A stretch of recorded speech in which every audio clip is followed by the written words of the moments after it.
మాట్లాడడానికి మీరు ఇచ్చిన అవకాశాన్ని బట్టి మీకు వందనాలు తండ్రి. స్తుతులు, మహిమ, ఘనత, ప్రభావాలు మీకే చెల్లించుకుంటున్నాం. కూడా వచ్చిన ప్రతి బిడ్డని దీవించండి. మీ మాటలు వింటూ వాటి ప్రకారంగా బ్రతకడానికి సహాయం చేయమని యేసుక్రీస్తు ప్రభువారి పేరట ప్రార్థించి అడిగి వేడుకొంచున్నాము తండ్రి. ఆమేన్. ప్రభునందు ప్రియమైన దేవుని వల్లరా, యేసుక్రీస్తు ప్రభు యొక్క దివ్యమైన నామంలో కూడి వచ్చిన మీ అందరికీ నా హృదయపూర్వకమైన వందనాలు. మరి వచ్చే శనివారం బాగా వినాలి. వచ్చే శనివారం బాప్తిస్మం ఇస్తున్నాం. మీలో ఎవరైనా తీసుకోవాలనుకుంటే మరి నన్ను సంప్రదించండి. ప్రార్థన అయిపోయిన తర్వాత మా ఆకాష్కి మా పాపకు కూడా శనివారం బాప్తిస్మం ఇస్తున్నాం కాబట్టి, అలాగే శివ తమ్ముడు మిసెస్ పాప కూడా తీసుకుంటుంది. తీసుకోవలసిన వాళ్ళు, బాప్తిస్మం పొందుకోవాలనుకున్న వాళ్ళు నన్ను సంప్రదించండి. ఏమా మర్చిపోకండి. అలాగే శనివారం బాప్తిస్మం ఉంటుంది. ఆదివారం నాడు రొట్టె ద్రాక్షాసనంలో పాలు పొందుతారు. సోమవారం రాత్రికి మా ఇంటి దగ్గర స్తుతి కూడుకుంటుంది. అందరికీ భోజనాలు ఉంటాయి. మామూలు భోజనం కాదు. సోమవారం రాత్రికి మా ఇంటి దగ్గర స్తుతి కూడుకుంటుంది. ఎవరు మిస్ అవ్వకండి. అందరూ రండి. మంచి వాక్యం విందాం, మంచి భోజనం చేద్దాం. మరి బాప్తిస్మం పొందుకుంటున్న బిడ్డల కొరకు మీ ప్రార్థనలో జ్ఞాపకం చేసుకోండి. ప్రభునందు ప్రియమైన దేవుని వల్లరా, దేవుడు మనకి చాలా మేలులు చేశాడు. మరి దేవుడు చేసినన్ని మేలులు ప్రపంచంలో ఎవ్వరూ చెయ్యరు. ఓ ప్రభుత్వం చేసిన, మన తల్లిదండ్రులు చేసిన, మన స్నేహితులు చేసిన, ఈ లోకంలో ఉన్నంత వరకు మనకి ఏదో ఒక అవసరాలు తీరుస్తూ ఉంటారు.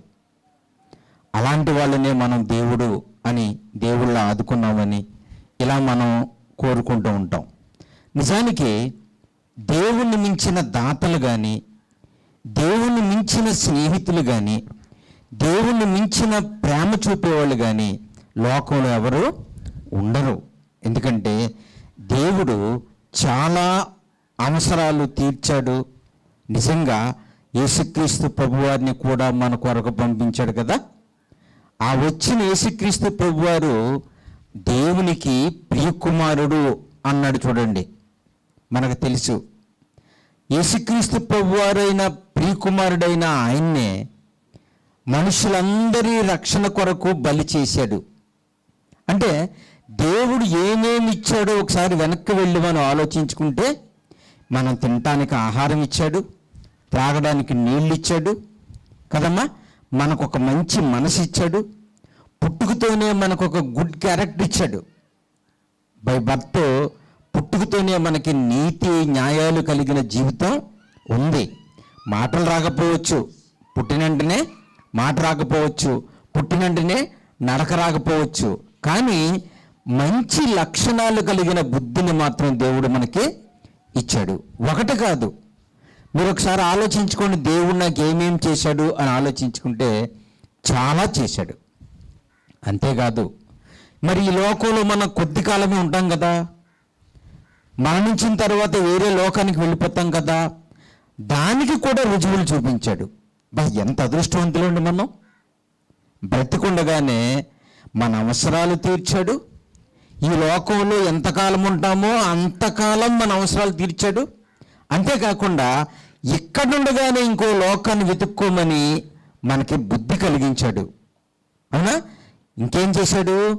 మరి ఇంకో లోకం ఉందా లేదా, అసలు చనిపోయిన తర్వాత మరో జీవితం ఉందా లేదో తెలుసుకోవడానికి దానికి కూడా రుజువులు చూపించాడు. దేవుడు ఎప్పుడు ఉట్టినే గాలికి నమ్మమని చెప్పడు. చాలామంది ఏమనుకుంటున్నారంటే దేవుడు అనగానే మాయలు మంత్రాలు ఉన్నవాడు, దేవునికి ఏముందలేండి, ఇలాగంటే అన్నీ కలిగిపోతాయి, ఆయనకు అసలు బాధే ఉండదు, ఆయనకు అసలు ఇబ్బందే ఉండదని దేవుణ్ణి బాధ పెడుతూ బ్రతికే వాళ్ళు చాలామంది లోకంలో ఉంటారు. కానండి, నిజమే, దేవుడు కష్ట నష్టాలు ఎరగనివాడు, సుఖదుఖాలు దుఃఖం అంటే ఏంటో తెలియనివాడు. కానీ మనిషిని చేసిన తర్వాత ఇవన్నీ కొని తెచ్చుకున్నాడు. పాపం మనుషులను పుట్టించిన తర్వాత ఇవన్నీ అనుభవించాడు. దేవుడు అనుభవిస్తున్నాడు పాపం. అయినా సరే ఈ లోకంలో ఉండగానే మనకు పరలోకం చూపించాడు. పుట్టిన మాటలతో, గాలి మాటలు చెప్పలేదు, రుజువులతో సహా చూపించాడు. మనకు ఒక జీవితం ఉందని, మనం వెళ్ళేది ఇంకొక లోకం ఉందని, ఆ లోకంలో దేవుడు దానికి అధినేతని, ఆ దేవుడు పరిశుద్ధుడని, ఆ దేవుడు నీతిమంతుడని, ఆ దేవుడు విగ్రహం కాదని, మాట కదలికలు స్పర్శ లేని బొమ్మ కాదని, రుజువులతో సహా అన్నీ మనకు తెలియపరిచేలాగా దేవుడు కలిగించాడు. ఏమండి, ఎన్ని రుజువులండి మన కళ్ళ ముందు. మరి నేను చనిపోతే నాకు ఒక జీవితం ఉందా అనడానికి కూడా రుజువు ఉంది కదా, ఉందా? చాలాసార్లు చెప్పుకున్నాం. విత్తనం భూమిలోకి వెళ్తే చనిపోతుంది, తిరిగి మొక్కగా బ్రతుకుతుంది. బా, ఎంత రుజువో చూడండి. ఇందులో ఉన్న మాటలు ఇంకే గ్రంథాల్లో ఉండవు. బైబిల్ చెప్పే మాటలు ఇంకెక్కడా ఉండవు. ఎందుకంటే నిజాల నిఘంటువు బైబిల్ అంటే ఆధారాలతో కూడుకున్నటువంటి వాక్యం, అది సర్వసత్యం. అది కాబట్టి దేవుని బిడ్డలారా, చనిపోతే బ్రతుకుంది అని చెప్పడానికి మన కళ్ళ ముందు రుజువులు చూపించాడు దేవుడు. ఎన్ని రుజువులు, అంతేనా? ఇంకేం చూపించాడు? గొంగలి పురుగు కదా, గొంగలి పురుగు ఏమవుతుంది? సీతాకోక చిలుకగా మారుతుంది. అది ఏంటది? గొంగలి పురుగు సీతాకోక చిలుకగా మారడం అనేది సీతాకోక జీవిత చరిత్ర అనే ఒక పాఠం రాసుకున్నారు. అది మన కొరకు దేవుడు చెప్పిన ఒక ఆత్మీయమైన పాఠం. అది అంటే ఓ నల్లని పురుగు, ఒక వెంట్రుకలతో పట్టుకుంటే దురద పుట్టించే పురుగు ఏమండి నీ కళ్ళ ముందే రంగురంగుల చిలకగా మారి ఎగురుతుంది. ఇది ఆధారం కదా, ఇది రుజువు కదా. అంటే మనకంటే తక్కువే సృష్టిలో మనకు పాఠాలు బోధించేటట్టుగా దేవుడు కలిగించాడు. అంతేకాదు, రోమీయులకు రాసిన పత్రికలో 8వ అధ్యాయము, దేవుని బిడ్డలారా, ఎంత మంచి వాక్యాలు, ఎంత మంచి పాఠాలు దేవుడు మనకు వ్రాయించాడో, ఎంత మంచి సంగతులు దేవుడు మనకు వివరించాడో. కళ్ళున్న ప్రతి వాళ్ళు, మనసున్న ప్రతి వాళ్ళు మనోనేత్రం వెలిగించుకుని మరీ చూడాలి దేవుని మాటల్ని. రోమీయులకు రాసిన పత్రిక 8వ అధ్యాయము 18వ వచనాన్ని చూస్తేనండి, అపోస్తలుడైన పౌలు గారు రోమీయులకు రాసిన పత్రిక 8వ అధ్యాయము 18వ వచనంలో ఒక అద్భుతమైన మాటని పలికాడండి. ఏంటంట? మన ఎడల ప్రత్యక్షము కాబోయే మహిమంట. పౌలు గారు చాలా త్యాగం చేశాడు దేవుడి కొరకు. ఆయన తెలుసుకున్న క్రీస్తు కొరకు, ఆయన తెలుసుకున్న కొత్త నిబంధన లేఖనాల కొరకు, ప్రభు చూపించిన రక్షణ కొరకు చాలా కష్టపడ్డాడు. ఆయన ఈ మాట చెప్పాడు చూడండి. ఏమన్నాడు? మన ఎడల ప్రత్యక్షము కాబోయే మహిమంట.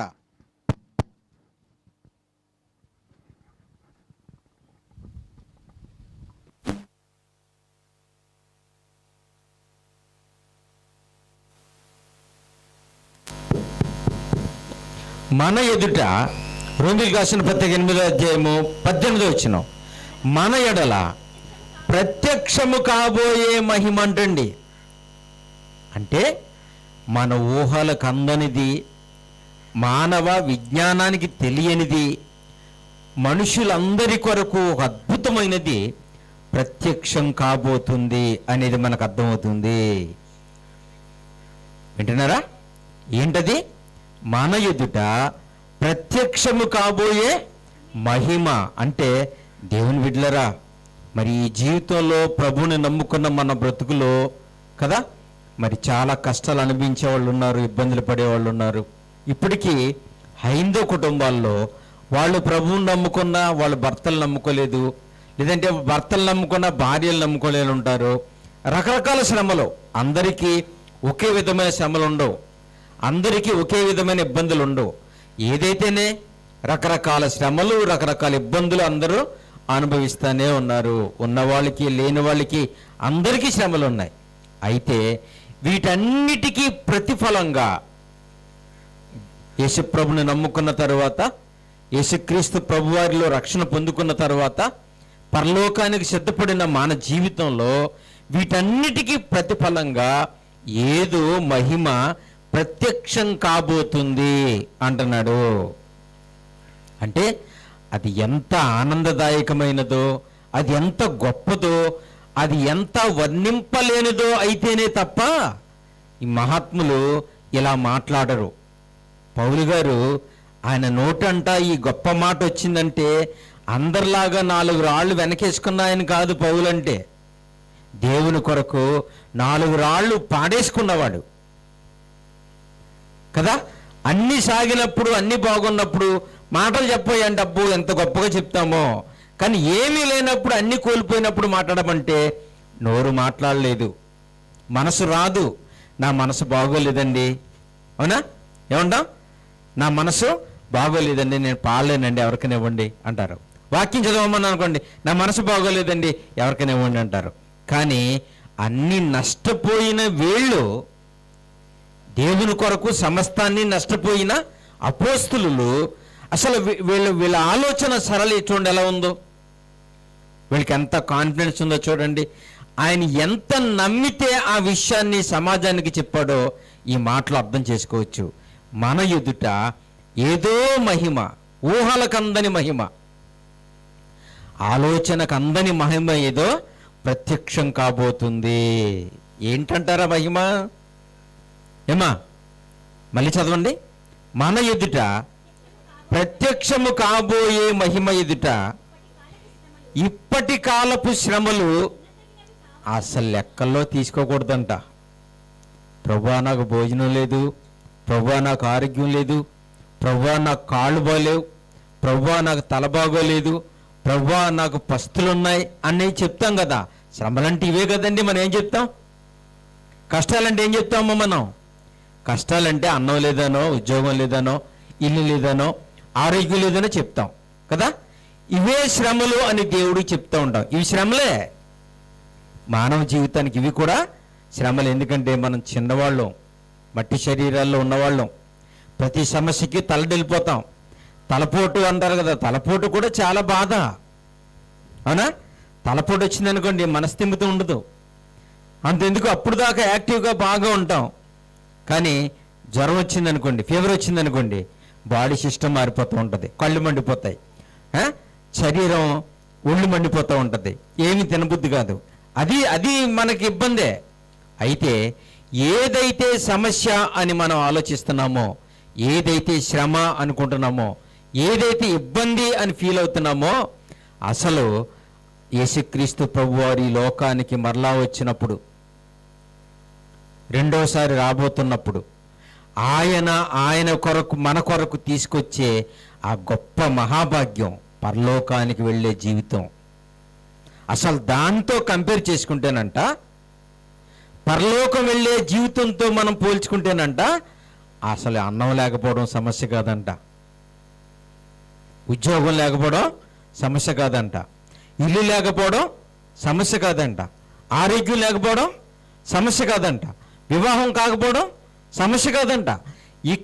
ఈ లోకపు శ్రమలుగా మనం ఏటినైతే ఫీల్ అవుతున్నామో, ఆ యేసుక్రీస్తు ప్రభువారు తీసుకొచ్చే మహిమ ఎదుట ఇవి అసలు ఎన్న తగినవి కాదు. అంటే అర్థం ఏంటమ్మా? వీటిని లెక్కల్లోకి తీసుకోకూడదు. పరలోకానికి వెళ్ళటానికి అన్నం లేకపోవడం అనేది మేలు కాదు.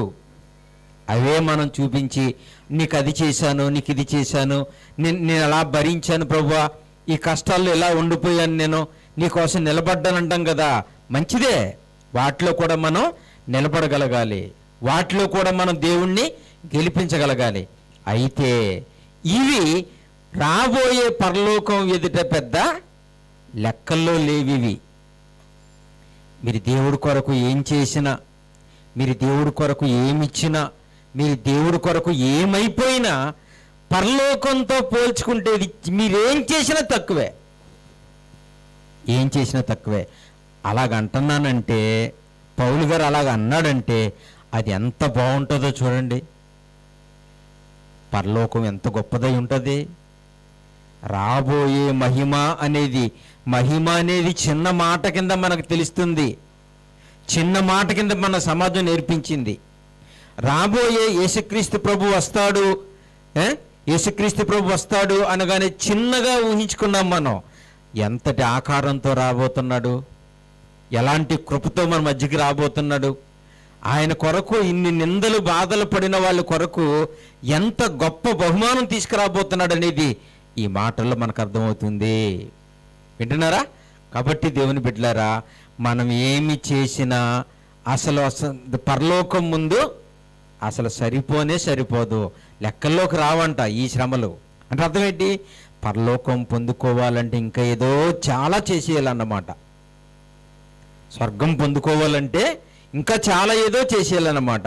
యాకోబు అనే ఒక ఆయన ఉన్నాడు బైబిల్లో కదా. ఆ యాకోబు గారిని హేరోదు మహారాజు ఖడ్గంతో నరికి చంపించేశాడంట. ఖడ్గంతో నరికి చంపించేశాడు. ఇకపోతే యోహాను గారికి చిరచ్ఛేదనం చేయించేశాడు. స్టెఫన్ని రాళ్లతో కొట్టించేశాడు. అసలు శ్రమలో ఇబ్బందులు అంటే ఇప్పుడు క్రైస్తవ జీవితానికి ఏమున్నాయండి? ప్రార్థనకి వెళ్ళే వాళ్ళకి, చర్చికి వెళ్ళే వాళ్ళకి శ్రమలు ఉన్నాయా? శ్రమ పడిన వారు బైబిల్లో ఉన్నారు. మొదటి శతాబ్దంలో క్రైస్తవులకు వచ్చిన శ్రమలు ఏమండి ఇప్పుడు కాలపు క్రైస్తవ బిడ్డలకి లేవు. అసలు శ్రమలు లేవు. ఎలాంటి శ్రమ లేవంటే దేవుని విషయమైన శ్రమ లేదు. మనకేదో కుటుంబ పరంగా ఉండే శ్రమలు ఉంటే ఉండొచ్చు, ఫైనాన్షియల్ ప్రాబ్లమ్స్ ఉండొచ్చు కదమ్మా, హెల్త్ ప్రాబ్లం ఉండొచ్చు. కానీ దేవుని కొరకైన శ్రమలు అనుభవించే వాళ్ళు ఇప్పుడు లేరు. మొదటి శతాబ్దంలో ఉండేవారు. స్టెఫను శ్రమపడినా, యాకోబు శ్రమపడినా, యోహాను శ్రమపడినా, ఏమండి అపోస్తులు అందరూ శ్రమపడినా, సంఘం చెదిరిపోయినా మొదటి శతాబ్దంలో శ్రమలు ఉండేవి. మొదటి శతాబ్దంలో కష్టాలు ఉండేవి. ఇప్పుడు కష్టాలు ఏమీ లేవు. ఎవరి కుటుంబం వాళ్ళని పెంచుకుంటున్నాం, ఎవరి భోజనం వాళ్ళని చేసుకుంటున్నాం కదండి, ఎవరి చర్చలకు వాళ్ళు వెళ్ళిపోతున్నాం. దేవుని బిడ్డలారా, మరి ఈ చిన్న శ్రమకే పరలోకం వస్తుంది అనుకోవడం చాలా పొరపాటు. ఈ చిన్న శ్రమకే నాకు పరలోకం ఇస్తాడు అనుకో, ఇస్తాడు, అది శ్రమే. కాకపోతే అసలు ఇలాంటి వాటికి ఇవ్వకూడదు. అది కత్తితో నరికించుకున్నందుకో, రాళ్లతో కొట్టించుకున్నందుకో, ఒక వారం రోజులు పస్తున్నందుకో వచ్చేది కాదు. అది ఇంకా చాలా చెయ్యాలి అసలు మనం. అయినా సరే ఈ చిన్నదానికి కూడా ఆయన ఇవ్వడానికి సిద్ధంగా ఉన్నాడు.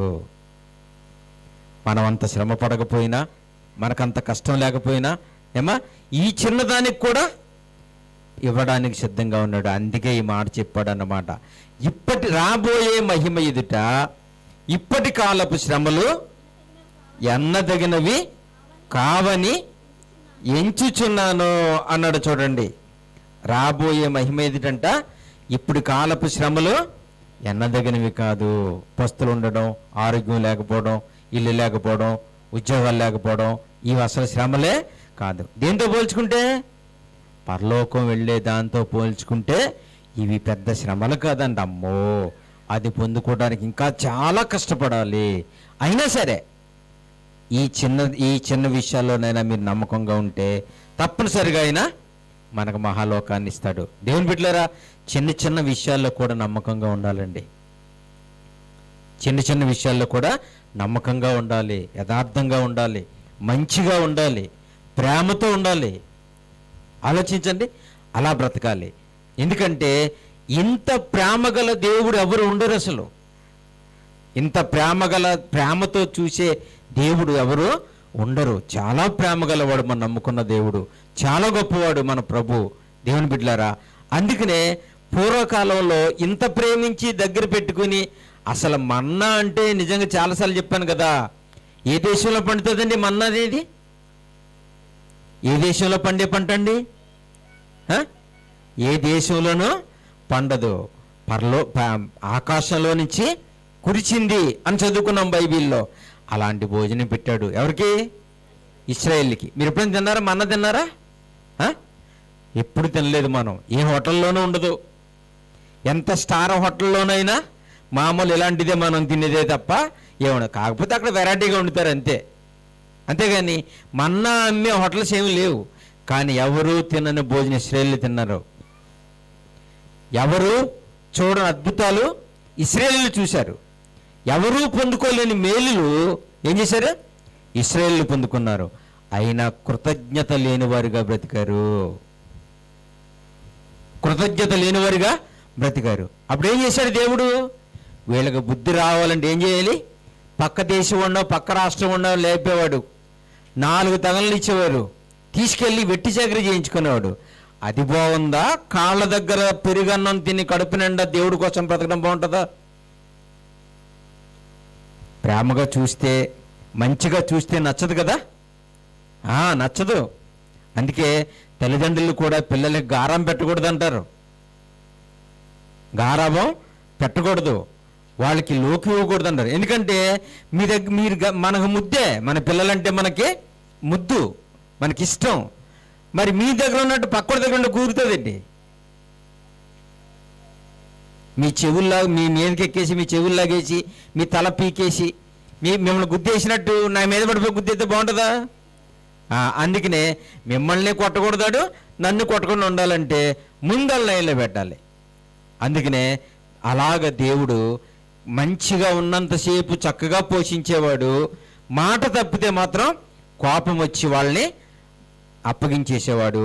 ఇర్మియా గ్రంథం 2వ అధ్యాయము, ఇర్మియా గారు రాసిన గ్రంథములో 2వ అధ్యాయము 17, 18, 19 వచనాలు చూడండి ఒకసారి.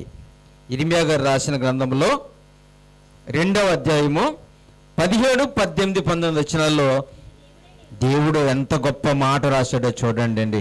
చాలా మంచి మాటలండి ఇవన్నీ. దేవుని బిడ్డలారా, మనసుండి వీటిని వింటే అసలు గత చరిత్ర ఏంటో, దేవుడేంటో, ఆయన కొరకు బ్రతికిన మనుషులేంటో మనకు అర్థమవుతుందండి. ఏంటంట? నీ దేవుడైన యెహోవా, నీ దేవుడైన యెహోవా నిన్ను మార్గములలో నడిపించుకొని చుండగా, నీ దేవుడైన యెహోవా నిన్ను మార్గములలో నడిపించుకుంటున్నాడు. అంటే ఎలాంటి మార్గంలో? ఇశ్రాయేలీయులు నడిచిన దారి ఎలాంటిదండి? ఎలాంటి మార్గం, ఎలాంటి సెట్టింగ్స్ అండి బాబు, ఎలాంటి సెట్టింగ్ అండి కదండి. మరి వేసవకాలం మే నెల రాగానే ఎండలు చాలా ఎక్కువ ఉంటాయి, విపరీతమైన ఎండలు ఉంటాయి. ఆ ఎండలకు తట్టుకునే వాళ్ళు అయితే, డబ్బులు ఉన్న వాళ్ళు అయితే సురక్షితమైన చోటు ఎన్నుకుంటారు కదా. కొంచెం పర్లేదు అనుకున్న వాళ్ళు ఇవి ఎలాంటి చక్కని చేపలు ఉంటాయి కదండి, ఎదిరిగర్రలతో చేపలు అల్లి కట్టుకుంటారు కదా, చాలా బాగుంటుంది. దాన్ని తడుపుకుంటూ ఉంటారు, చల్లగా వస్తూ ఉంటుంది. ఎందుకంటే కూలర్లు కట్టు ఉండవు పోపు వాళ్ళకి. కొంతమంది ఏం చేస్తారంటే బత్తా సంచి తడిపేసుకుని పెట్టుకుంటారు. మీరు చూసారు లేదో, పొలం పనికి వెళ్ళి పెద్ద పెద్ద వాళ్ళని చూస్తూ ఉంటాను. తాతలు అలాంటి వాళ్ళు వెళ్తే పొలం వెళ్తూ ఉంటారు, నాన్నగారులు అలాంటి వెళ్తుంటే వాళ్ళ చేతుల్లో వాటర్ బాటిల్ ఉంటుందండి. చిన్నప్పుడు తాబేటికాయ అని ఉండేది, నీళ్లు పోసుకెళ్తాకి, ఆనపగాయలగింత ఉండేది, మట్టిది, దాంట్లో వాటర్ పోసుకున్నారు. మట్టి దాంట్లో వాటర్ పోసుకుంటే ఏముంటుంది? చల్లగా ఉంటుందండి.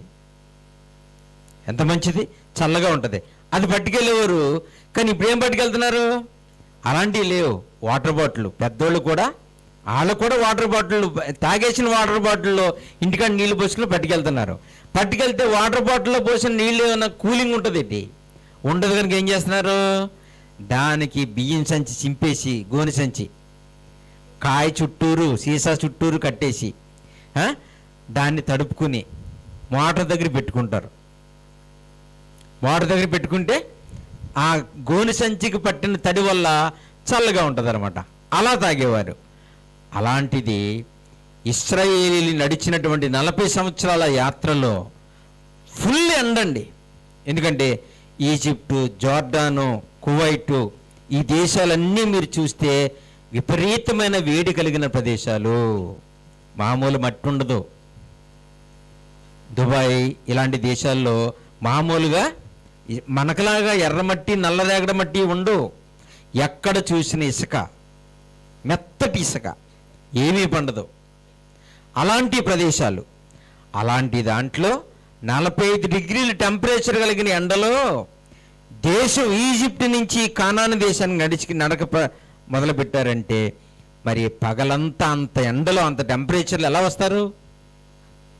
ఎలా వస్తారు? ఎలా నడుస్తారు? కళ్ళు తిరిగి పడిపోతారు, చచ్చిపోతారు, స్పృహ కోల్పోతారు.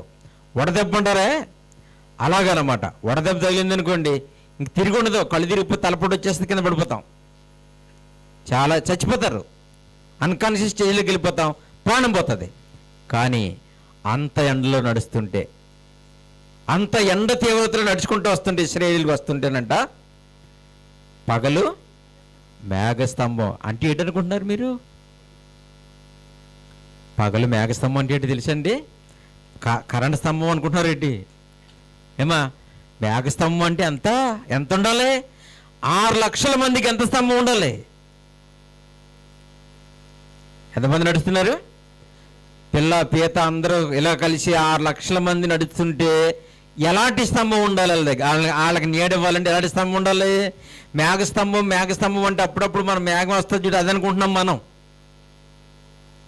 6 లక్షల మందికి ఒకటే గొడుగు. మన గొడుగులు ఎంతమంది పడతారు? ఒకరికి వెళ్తాక సరిగ్గా చేస్తారు దాన్ని. పొరపాటుని ఇంకొకరు ఎవరైనా వచ్చారనుకోండి, ఈ పక్క ఆడు తెలిసిపోతారు, ఈ పక్క ఈడు తెలిసిపోతారు. ఇద్దరు కుదరదు గొడుగు కదా. ఏమైనా చిన్నపిల్లలు అయితే సంకలు వేసుకొని గొడుగు పెట్టుకుంటాం అండి. పెద్దలు ఇద్దరు వెళ్ళాలనుకోండి, ఆయన సగం పొడుగా ఉంటాడు, ఈయన సగం పొడుగా ఉంటాడు, అటు సగం తెలిసిపోతాడు, సగం తెలిసిపోతాడు. 6 లక్షల మందికి ఎండ తగలకుండా కాపాడాలంటే మేఘస్తంభం అంటే ఎంత ఉండాలి అసలు? ఎలా ఉండాలి అసలు? ఇన్ని సంవత్సరాల నుంచి చిన్నగా చదువుకుని వదిలేశారు. ఇన్ని సంవత్సరాల నుంచి దేవుని ప్రేమ అనేసరికి ఆ ప్రేమ నాకు లేదని అనుకున్నారు. అసలు మన ప్రేమకి దేవుడి ప్రేమకి ఎంత తేడా అండి. 6 లక్షల మందికి నీడివ్వాలంటే మేఘం ఎలా ఉండాలి? దేంతో ఉండాలంటారా? నీటి తుంపర్లతో నిండిపోయిన నల్లటి మబ్బులు కలిగిన మేఘాలు 6 లక్షల మందికి గొడుగులాగా వచ్చి పట్టుకునేవి. పైన అలాగ నీడనమాట, అలా నీడగా ఉండేది. ఆ నీడలో వీళ్ళు నడుచుకుంటూ వెళ్ళిపోయేవారు. మరి ఇప్పుడున్నటప్పుడు ఏమైనా కరెంట్ స్తంభాలు ఉన్నాయా? లైట్లు ఉన్నాయా? లేవు.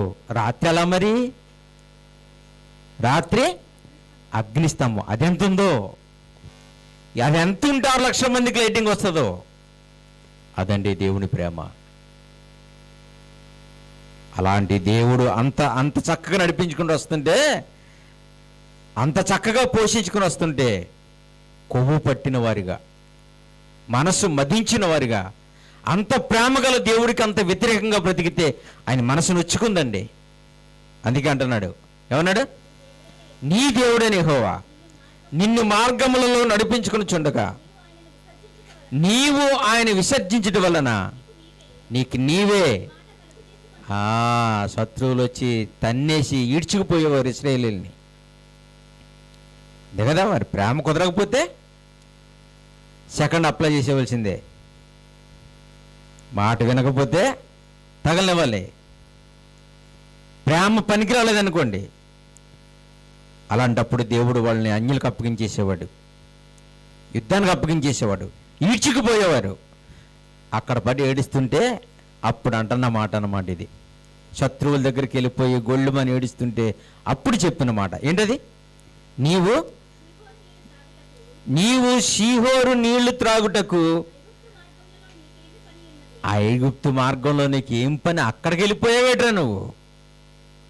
ఇక్కడ కదా నువ్వు ఉండవలసింది, నా కాళ్ళ దగ్గర నా చేతుల కింద కదా నువ్వు ఉండవలసింది, ఇక్కడ కదా ఉండవలసింది, మినరల్ వాటర్ తాగే చోట కదా నువ్వు ఉండవలసింది. ఉప్పు నీళ్ళు కడిగిపోయేవేట్రా అంటున్నాడు. ఇలాగైపోయేవేట్రా నువ్వు? ఇక్కడ కదా నువ్వు ఉండాలి, నా దగ్గర కదా, నా ప్రేమలో కదా, నా చేతుల కింద కదా నువ్వు ఉండాలి. రే, నీకు ఐగుప్తు నీళ్లు త్రాగడానికి, షీహోర్ నీళ్లు త్రాగడానికి నీకు ఏం పని రా? అక్కడ ఏం పని? అంత కర్మ నీకు ఎందుకురా అంటున్నాడు దేవుడు. అదే ఈరోజు ప్రపంచం అనుభవిస్తున్నది. ఏంటండి ఇబ్బందులు ఏంటి, ఈ కష్టాలు ఏంటి, బాధలు ఏంటి, రోగాలు ఏంటండి, ఈ పేదరికాలు ఏంటండి? ఎందుకంటే ఈ లోకం ఇలాగ అయిపోయింది. అసలు మనం ఎవరు అండి? మనుషులంతా ఎవరు? దేవునికి పిల్లలు. అసలు మన గతేటి ఎలాగైపోయింది? ఇదేం కర్మ ఇది? ఓ పూట ఉంటే ఓ పూట ఉండదు, ఆరోగ్యం ఉంటే 2 రోజులు ఆరోగ్యం ఉంటే 3 రోజులు అనారోగ్యం వచ్చేస్తుంది, ఓ సమస్య పోతే ఇంకో సమస్య పట్టుకుంటుంది, రోగం పోతే ఇంకో రోగం పట్టుకుంటుంది. ఒక కష్టం పోతే ఇంకో కష్టం పట్టుకుంటుంది. ఇలాగైపోయామేంటని ఎవరు అనుకుంటున్నారా? ఎవరైనా ఆలోచిస్తున్నారా? దేవుడు ఎంత గొప్పడో చూడండి. షీహోరు నీళ్లు త్రాగడానికి, ఈజిప్టు నది దగ్గరికి వెళ్ళిపోయి అక్కడ ఉండడానికి నీకు ఏం పని రా? అక్కడికి ఎందుకు వెళ్ళావు నాయనా నువ్వు? నీ తప్పు నేను ఈడ్చుకుపోయింది అక్కడికి. నా ప్రేమ నువ్వు గమనించలేనప్పుడు నీ పాపం నిన్ను తరుముకెళ్ళింది. తిండి లేక నీళ్లు లేక ఈడ్చుకుపోయారు యుద్ధాన్ని చేసి. అదే అంటున్నాడు, చదవండి మళ్ళీ. నీవు షీహోరు నీళ్లు త్రాగుటకు ఐగుప్తు మార్గంలో నీకేం పని, ఇక్కడున్నావేటి అంటారు. అప్పుడప్పుడు అలాగంటాం కదండి మనం కూడా, ఒరే నీకు ఇదేం పనిరా అంటాడు. ఇదేం పనిరా నీకు? ఉత్తిగంజి తాగుతున్నావిట్రా, ఇంటికాడ ముక్క లేకపోతే కానీ తినేవాడు కాదు అంట. మాంసం కూర లేకపోతే ప్లేట్ ఇచ్చిరేసేవాడు, డబ్బులు ఇవ్వకపోతే బద్దలు కొట్టేసేవాడు. ఏంటి ఇక్కడ ఇదేం పనిరా నీకు? ఎలాంటి దేవుణ్ణి పోగొట్టుకున్నారో చూడండి లోకం. షీహోరు నీళ్లు త్రాగడానికి నీకేం పని? దేవుని బిడ్డలారా, ఇంత దీనస్థితి అనుభవించడానికి మనకి ఏం పని అసలు? ఎలాంటి దేవునికి బిడ్డలం మనం? ఎలాంటి ఉన్నతమైన విలువలు కలిగినటువంటి మరి దేవుని సంతతి మనం ఇలాగ అయిపోయామేంటి? అయినా పర్లేదు, క్రీస్తు ప్రభు మనకు ఒక రక్షణ తీసుకొచ్చారు. యేసుక్రీస్తు ప్రభు వారు మనకు ఒక మహాలోకానికి వెళ్ళే మార్గాన్ని తీసుకొచ్చారు. అదే ఇప్పుడైనా సరే రాబోయే మహిమ అనేది ఒకటి ఉంది.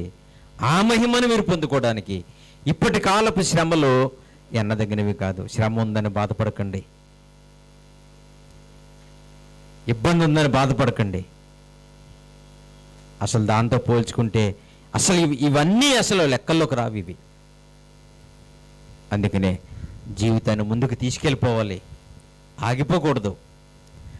ఓ లోకానికి వెళ్ళటానికి నడక ప్రారంభించాం, చివరి వరకు చేరిపోయే వరకు కూడా వెనక్కి తిరిగి చూడకూడదు. చదవమ్మా. యూఫ్రటీసు నది నీళ్లు త్రాగుటకు అష్షూరు మార్గంలో నీకేం పని? అక్కడికి వెళ్ళేవిట్రా, నీకేం పని? ఉత్తిగించి తాగవలసిన పని నీకేటి? ఉప్పు నీళ్లు తాగవలసిన పని నీకేటి? దేవుని బిడ్డలారా, దేవుని దగ్గర ఉన్న సంరక్షణ ప్రపంచంలో ఎక్కడా ఉండదు. కష్టమైన నష్టమైన ఆయన దగ్గరుండే మనం సాధించుకోవాలి. ప్రభు పాదాల దగ్గరుండే మనం పొందుకోవాలి. అక్కడే ఉండాలి మనం. కష్టమైన నష్టమైన ఆయనకి అప్పగించాలి. మీరు ప్రభు దగ్గర ప్రార్థన చేసి పొందుకోవడం నేర్చుకోండి. ఏదైనా సమస్య వచ్చినప్పుడు, ఇబ్బంది వచ్చినప్పుడు, బాధ కలిగినప్పుడు దుఃఖపడుతూ ప్రభు పాదాల దగ్గర అడిగి అక్కడ నేర్చుకోండి. అలా పొందుకోవాలి మనం. దేవుడు చాలా మంచోడండి బాబు, చాలా గొప్పోడు. ఆయన మనకి సహాయం చేయాలంటే మన బిహేవియర్ని బట్టి ఆధారపడి ఉంటుంది. ఆయనతో మనకున్న సంబంధం, ఆయన దగ్గర మనం గడిపే టైము కదా. మరలా చెప్తున్నాను, మీకు ఏ కష్టం వచ్చినా ప్రభు పాదాల దగ్గర అడిగి పొందుకోండి, గోజాడండి కదా. చిన్నగా ప్రార్థన చేసుకుని వెళ్ళిపోతాం, చిన్నగా స్తుతి చేసుకుని వెళ్ళిపోతూ ఉంటాం. అలాంటివి మానేయండి. పట్టుపట్టండి, అవసరమైతే దుఃఖపడండి. ఆయన పాదాల దగ్గర అసలు మన కోసం ఏమైనా చేస్తాడు. ఆయన ఏదైనా చేస్తాడు. మీరు మర్చిపోకండి. అలాంటివన్నీ కోల్పోయాం. మాయిదారు బోధలు వచ్చేసి ఇలాంటివన్నీ భక్తి లేకుండా చేసేసాయి లోకంలో. కానీ మన పితరులు తెంగరోళ్ళేటి. యాకోబు యెబ్బేకు రేవు దగ్గర నిలబడిపోయి అందరినీ పంపించాడంట. భార్య, ఆస్తులు, ఒంట్లు, గుర్రాలు, మేకలు, గొర్రెలు అన్నీ పంపించాడు. ఒక్కడే ఉండిపోయాడు. ఎందుకు ఉండిపోయాడు? ఎందుకు ఉండిపోయాడు అంటే ఈ తెల్లారేలోపు అక్కడ ప్లాన్ చేసి అక్కడ మంచి అపార్ట్మెంట్ కడదామని కాదు, అక్కడ దేవుని పట్టుకుని ఏడిద్దామని. దేవదూత వచ్చింది, కాళ్ళు పట్టుకుని తెల్లవార్లు ఏడ్చాడంట. నిజమండి, దేవుడు చాలా మంచోడండి, చాలా గొప్పడు. ఐగుప్తు నీళ్ళు తాగుతా నీకేం పని రా, ఎందుకైనా గిల్లా అంటున్నాడు. మన కర్మది. లోకం ఇలాగ అయిపోవడానికి మనుషులే కారణం కదా. ఎందుకు ఇలాగైపోయింటే తప్పిది ఎవరిదే? మనదే. అదే యేసుప్రభు గారు చెప్పిన ఉపమానం, తప్పిపోయిన కుమారుడు. ఏంటది? లూకాసు సువార్త 15వ అధ్యాయము ఇందా చదువుకున్నాం కదా. ఎందుకైపోయిందంటే చెప్తున్నాడు, యేసుప్రభు గారు చెప్పిన ఉపమానానికి అర్థం కూడా అదే. సర్వప్రపంచం దేవుడితో తెగతెంపులు చేసుకుని వెళ్ళిపోయింది. అది చెప్పడానికే తప్పిపోయిన కుమారుడు ఉపమానం చెప్పాడు ప్రభు. లూకాసు సువార్త 15వ అధ్యాయము 13వ వచనం నుంచి చదువుకుని ఎంత బాగుంటుందో చూడండి. లూకాసు సువార్త 15వ అధ్యాయము 13వ వచనం నుంచి. కొన్ని దినములైన తరువాత ఆ చిన్న కుమారుడు సమస్తమును కూర్చుకొని దూరదేశమునకు ప్రయాణం వెళ్ళిపోడంట. దగ్గరుంటే బాగోదు, మళ్ళీ నాన్న రావడం, మళ్ళీ నన్ను అడగడం, నన్ను బాగోగులు చూడడం మళ్ళీ బాగోదని ఈ డబ్బు, ఈ ఆస్తిని పట్టుకుని దూరంగా వెళ్ళిపోతే ఇక నాన్న కూడా ఉండదు. అంత ఖర్చు పెట్టావు, ఇంత ఖర్చు పెట్టిన అడిగేవాడు ఉండడు. ఎంతైనా ఖర్చు పెట్టుకోవచ్చు కదా, ఎంతైనా ఖర్చు పెట్టుకోవచ్చు, ఎక్కడైనా తిరగవచ్చు అనుకున్నాడు. దూరం వెళ్ళిపోతే బాగుంటుంది అనుకున్నాడంట. ఈ మాటలు ఎవరు చెప్తున్నారమ్మా? యేసుక్రీస్తు ప్రభు వారు చెప్తున్నారు. ఇంతకీ తండ్రితో తెగతెంపులు తెంచుకుని ఆస్తిలో వాటా తీసుకుని వెళ్ళిపోయిన చిన్న కుమారుడు ఎవరు? మనమే. ఎవరు? మనమే. ఎందుకంటే దేవుడి కంటే చూడడానికి ఈ లోకం చాలా బాగుంటుంది కదమ్మా, అవునా? ప్రస్తుతానికి దేవుడి కంటే ఈ లోకం చాలా బాగుంటుందండి. దేవుడి దగ్గర ఏముంటుందండి? ప్రార్థనకు వస్తే ఏముంటుంది అనిపించిందా? మీకు ఎప్పుడైనా అలాగ అనిపించిందా?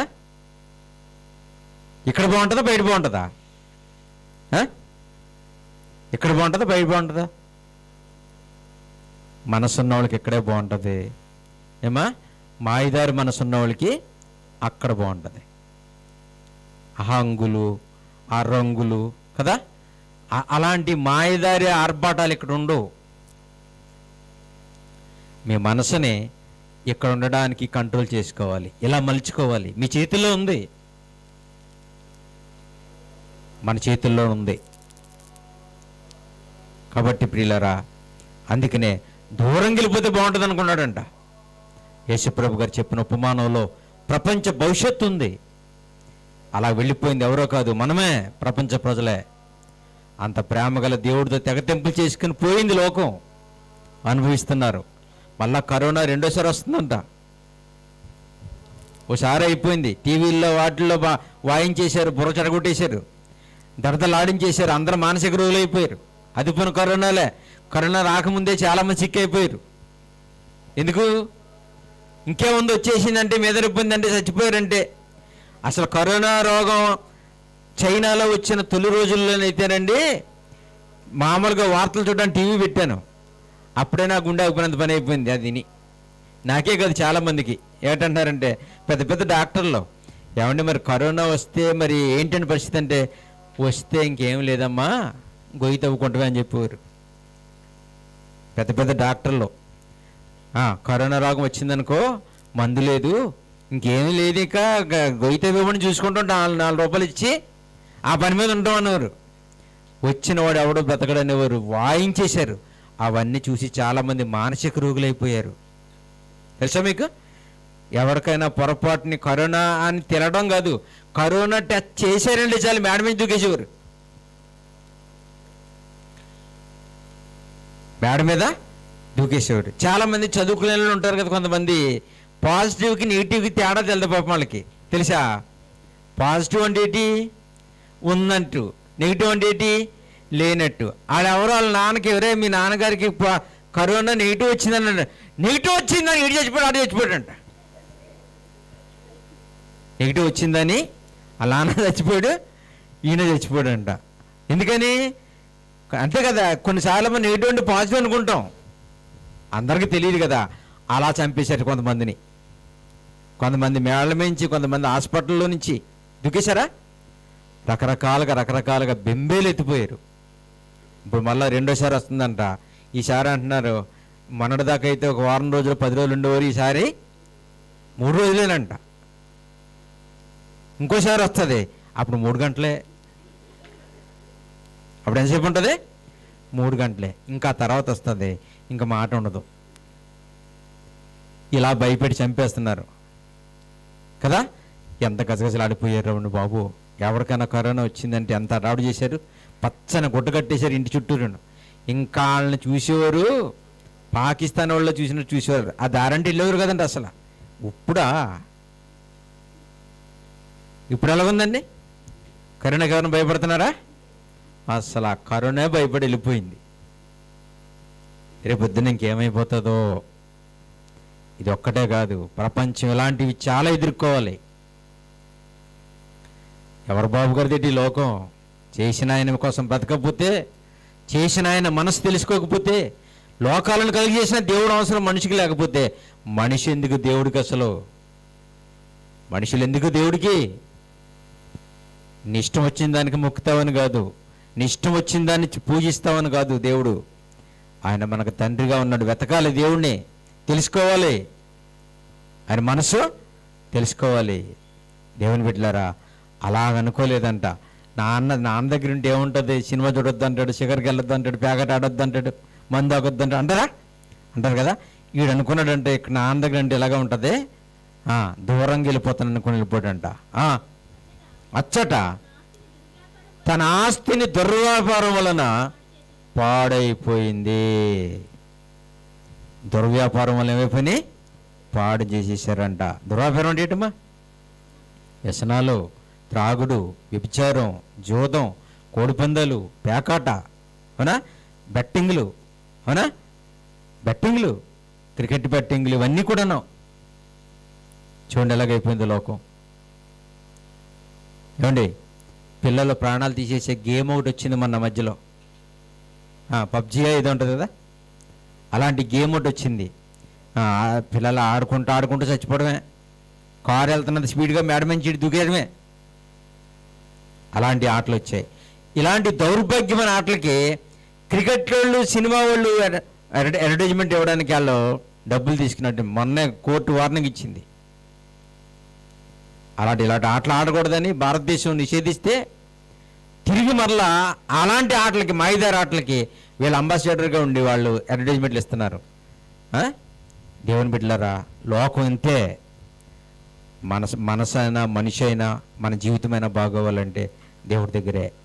ఎందుకంటే దేవుడి దగ్గర ఇక్కడ లోకంలో ఉన్నప్పుడు కష్టాలు ఉండవని కాదు, అయినా సరే మనశ్శాంతి ఉంటుంది మనకి. యేసుక్రీస్తు ప్రభు పాదాల కంటే, దేవుని పాదాల కంటే గొప్పవి ఏది ఉండదు. అక్కడ ఉండండి, మీరు ఎంత గొప్పగా ఎదుగుతారో. నేను చెప్తున్నాను చూడండి, మీరు దేవుడి దగ్గర కన్నీటి పెట్టి అడగండి, సాధించండి. ఎంత గొప్ప దేవుడు అసలు. దూరదేశానికి పోయాడంట, దుర్వ్యాపారం చేసి పాడు చేశాడంట ఆస్తిని అంతా. ఇదంతయు ఖర్చు చేసిన తర్వాత ఆ దేశమందు గొప్ప కరువు రాగా వాడు ఇబ్బంది పడసాగాడు. నాన్న దగ్గరికి అక్కడికి ఎంత ఏడుందో చూడండి. డబ్బులు ఎన్ని రోజులు ఉంటాయి? ఆస్తి ఎంతకాలం ఉంటాయి? ఆరోగ్యం ఎన్ని రోజులు ఉంటుంది? ఇబ్బంది వచ్చేసింది, డబ్బులు అయిపోయినాయి. డబ్బులు అయిపోగానే స్నేహితులు కూడా సైడ్ అయిపోతారు. చాలామంది సామెత చెప్తారు కదా, బెల్లం ఉంటే బెల్లం ఉంటే నిజమా? బెల్లం ఉంటే చీమలేదు కదండి. చీమలు చాలా మంచియండి బాబు, బెల్లం లేకపోయినా వస్తాయి. బెల్లం లేకపోయినా వస్తాయి. ఆ బెల్లం ఉంటే చీమలు వస్తాయనే మాట మనకి వర్తిస్తుంది. మనిషికి చీమలు బెల్లం లేకపోయినా సరే తిరుగుతూ ఉంటాయి, వస్తూ ఉంటాయి, పాపం వెతుక్కుంటూ ఉంటాయి ఆహారం ఎక్కడుందని. ఆ దుర్మార్గమైన మనసు మనిషికే ఉంటుంది. ఆ బెల్లం ఉంటే చీమలు వస్తాయన్నాడు ఎవడాడు? మనం చీమలు చాలా మంచియండి బాబు, తెలివైనవి. ఎవరి దగ్గర రూపాయి ఉందని అక్కడ జారపడిపోతారు. ఆ రూపాయి అయిపోయేదాకా గో తినేస్తారు పట్టుకొని. అయిపోయిన తర్వాత అరటిపండు తొక్క పరిశ్రమ పారేస్తారు తీసుకెళ్ళి. వింటున్నారా? ఎప్పుడైతే అయ్యగారి దగ్గర అన్నీ అయిపోయినాయో స్నేహితులు కూడా వెళ్ళిపోయారు. అప్పుడు కరువు వచ్చిందంట. చూసారా, దేవుడి దగ్గర ఉండడానికి అక్కడ ఉండడానికి ఎంత తేడా వచ్చింది చూడండి. ఆ దేశస్తుల్లో ఒకరిని చెంత చేరాడంట. అతడు పందులను మేపుటకు తన పొలంలోనికి. పందులు కూడా గొర్రెలు పెంచుకుంటూ పెంచుకుంటారా? అవునండి, ఆస్ట్రేలియా, ఇంగ్లాండు, అమెరికా ఇలాంటి దేశాల్లో పందులు ఫార్మ్స్ ఉంటాయండి, పెద్ద పెద్దవి. చూడండి, కొన్ని చోట్ల మిషనరీస్ కూడా పందుల్ని మేపుతారు, సేమ్ పందుల్ని మేపుతూ ఉంటారు. ఇక్కడ తిరిగితే సేమ్ పందులు, అది కోసేటప్పుడే సేమ్ పంది. ఆ శనివారం రోజున సేమ్ పంది, అది మిగతా రోజుల్లో మామూలు పందే. అలాగా పెద్ద పెద్ద సిటీస్లో ఇలా పందుల్ని మందల కింద మేపుకొని ఫామ్స్లో పెంచుకుంటూ ఉంటారు. వాటికి కూరగాయలు, దుంపలు ఇలాంటివి వేస్తారనమాట కదా. అలాగా వీడికి ఏం పని దొరకలేదు, పందులు మేపే పనోడు దొరికిందంట. వాడు పందులు తినే పొట్టుతో కడుపు నింపుకొందును ఆశపడ్డాడు, కానీ అసలు పొట్టు కూడా పందులకి వేసేదే మనిషికి ఎట్ట మానేశారంట, అది కూడా తినలేదంట. అలాంటి సందర్భంలో వాడి గతి చూస్తే తండ్రి ఏమంటాడు, రే నీకింత కర్మ పట్టింది రా, నా దగ్గర ఉండవలసినడు కదా, నా దగ్గర ఉండవలసినవాడు, కడుపు నిండా అన్నం తినవలసినవాడు, కంటి నిండా నిద్రపోవలసిన వాడు, తండ్రి సంరక్షణలో ఎదిగి పెద్దవాడు కావాల్సినవాడు కదా. ఏంట్రా ఈ దరిద్రం ఏంటి, నీకు ఆ పందులు తినే పొట్టు కూడా నీకు తినముట్టుకునేవట్లేదు కదా, ఇలాగైపోయావేంట్రా అంటున్నాడు. అదే ఇర్మియా గారు చెప్పారు కదా, ఇర్మియా గ్రంథంలో ఆయన ఏం రాశాడు, షీహోరు నీళ్లు త్రాగడానికి, ఐగుప్తు నదుల దగ్గరికి వెళ్ళి నీళ్లు తాగడానికి నీకు ఏం పని, ఇలాగైపోయేవేట్రా అంటున్నాడు దేవుడు. ప్రపంచమా, లోకమా, మనుషులారా, ఇలాగైపోయామేంటి మనం? అయినా పర్లేదండి, ఇప్పటికైనా మన జ్ఞానం తెచ్చుకొని దేవుని కొరకు ఉన్నతంగా బ్రతికితే, యేసుక్రీస్తు ప్రభువును నమ్ముకున్న బిడ్డల కొరకు ఆయన ఏం తీసుకొస్తున్నాడు? మహిమ. ఒక మాటలో చెప్పాడు, ప్రత్యక్షం కాబోయే మహిమ అన్నాడు. అది ఊహలకు అందనది, అది నేను ఎక్స్ప్లెయిన్ చేయలేను మీకు, నేను అంత గొప్పది. ఒక మనిషి తెలివితేటలతో పరలోకాన్ని ఎంత గొప్పగా వర్ణించగలడో అంతకంటే గొప్పది అది. రాబోయే మహిమ అని చిన్నగా చెప్పాడే తప్ప చాలా గొప్పది అది. దేవుని బిడ్డలారా, అన్నిటికి రుజువులు చూపించిన దేవుడు ప్రతి వారం ఆయన మధురమైన మాటలతో మన భక్తి జీవితాన్ని మెరుగుపరుస్తున్నాడు. చాలా మేలు చేశాడు దేవుడు మనకి. అందుకనే ఇలాగే దేవునిలో చివరి వరకు కంటిన్యూ అయిపోవాలి, మనం చివరి వరకు ఇలాగే ఉండిపోవాలి. అందుకని చూడండి, పిలిపిలి రాసిన పత్రిక 4వ అధ్యాయము, పిలిపిలికి రాసిన పత్రికలో 4వ అధ్యాయము 19వ వచనంలో మనం చూసినట్లయితేనండి, పిలిపిలి రాసిన పత్రిక 4వ అధ్యాయము 19వ వచనం, కాగా దేవుడు తన ఐశ్వర్యం చెప్పున ఎంతమ్మా దేవుడు ఐశ్వర్యం ఎంత? అమ్మో, దేవుడు ఎంత కోటీశ్వరుడు! తన ఐశ్వర్యము. ఈ మాటలన్నీ చదవడానికి చిన్నగా ఉంటాయి కానండి, ఆలోచిస్తే ఊహలకు అందవు, మెదల్లో నరాలు చితికిపోతాయి. తెలుసా మీకు? బీపీ ఎక్కువైనప్పుడు, బీపీ రేజ్ అయిపోయినప్పుడు ఫస్ట్ జరిగేది ఏంటంటే, బ్రెయిన్లో సన్నని, తల వెంట్రుకంటే సన్నని నరాలు ఉంటాయి. దేవుడు ఎలాంటి సెట్టింగ్ అండి, బ్రెయిన్లో నరాలు చాలా సన్నగా ఉంటాయి. అలాంటి సన్నని నరాల్లో నుంచి, ట్యూబుల్లో నుంచి కూడా బ్లడ్ సర్క్యులేషన్ జరుగుతూ ఉంటుంది, శక్తి వెళ్తూ ఉంటుంది బ్రెయిన్కి, మెదడుకు కూడా శక్తి వెళ్తూ ఉంటుంది. మెదడుకు కనుక శక్తి వెళ్ళలేదనుకోండి, మన కళ్ళు తిరగడం, మైల్డ్గా ఉండడం, నీరసంగా ఉండడం, మొద్దు పారిపోయినట్టుగా ఉంటూ ఉంటుంది. అక్కడికి వెళ్ళడానికి మంచి ఫుడ్ తీసుకోవాలి, బ్రెయిన్ కూడా పనిచేయాలి, బ్రెయిన్ కూడా బాగా పనిచేయాలి. అందుకనే దేవుడు ఇలాంటి గొప్ప మాటలు చెప్పుకుంటూ ఏమన్నాడు, కాగా దేవుడు తన ఐశ్వర్యము చొప్పున ఎంత? ఊహలకు అందనంత ఐశ్వర్యం దేవుడిది. అసలు ఆయనే మన సంపద, మన మన మన భాగ్యం. అయిన ఎంత గొప్ప దేవుడు! తన ఐశ్వర్యం చొప్పున క్రీస్తు యేసు ప్రభునందు మహిమలో మీ ప్రతి అవసరము తీర్చును. చూడండి ఎంత బాగుందో మాట. పరలోకి వెళ్ళిన తర్వాత ఏమిటి అనుకుంటున్నారా? మీకేం కావలసిన యేసుక్రీస్తు ప్రభువుని మనకు పెట్టేశాడు దేవుడు. ఏదైనా ఆయన ద్వారానే మనం పొందుకోవాలి. క్రీస్తు యేసు ద్వారానే మీ ప్రతి అవసరం తీరుతాయి. ఇక్కడ ప్రతి అవసరం తీరదు. ఇక్కడ ఏమా మీకు ప్రతి అవసరం తీరిపోతుందా? ఇక్కడ లేదు కదా. చాలా ఆలోచించుకుంటాం, అందులో కొన్నే జరుగుతాయి మనకు భూమి మీద. అందరికి ఇష్టమే సుఖంగా, సంతోషంగా, ఆనందంగా బ్రతకడం అందరికి ఇష్టమే. కానీ ఇక్కడ అన్ని అవసరాలు తీరవు, కొన్నే తీరుతాయి. ఎన్ని? కొన్నే తీరుతాయి. మరి పరలోకంలో అన్నీ తీరుతాయి. అన్నీ తీరి కాడికి వెళ్ళిపోదాం. కొంచెం ఓపిక పట్టండి ఏమా. అన్నీ తీరి కాడికి వెళ్ళిపోదాం. అన్నీ మీరేం అడుగుతారో అలాగని చెడ్డేమి అడగరు. పరలోకి వెళ్ళినోడు చెడ్డగేం అడగడు. చెడ్డగడిగా ఉండి అక్కడ ముందే రానోడు దేవుడు అక్కడికి. చాలామంది అనుకుంటున్నారు పరలోకి వెళ్ళిన తర్వాత మనం పాపం చేస్తే ఏంటి సంగతి అంటున్నారు. పాపం చేసిన అక్కడ వడగట్టేస్తారు, ఫిల్టర్ చేసేస్తారు. ఇక్కడ చాలామంది నన్ను అడిగారు ప్రశ్న ఏంటంటే, పరలోకి వెళ్ళిన తర్వాత పాపం చేయమని ఎలాగ మనకు నమ్మకం ఉంటుంది? ఎందుకంటే మరి సాతాను పరలోకంలోనే కదా తప్పుగా ఆలోచించింది. సాతాను తప్పుగా ఆలోచించింది ఎక్కడ? దేవుడి దగ్గర ఆలోచించింది కదా అని చెప్పుకుంటూ ఉంటారు అలాగని. అయితే పాపం చేసేవాడైతే అక్కడికి వెళ్ళాడు. అసలు అక్కడికి వెళ్ళాడా ఇంకెప్పటికీ తప్పు చేయడు. అందుకనే మీరేమడిగినా అక్కడ తీరుతుంది. మీ ప్రతి అవసరం అక్కడ తీరుతుంది. ఇక్కడ తీరుతుందా? అక్కడ. ఇక్కడ కొన్ని కొదువు ఉంటుంది, అలా ఉండండి.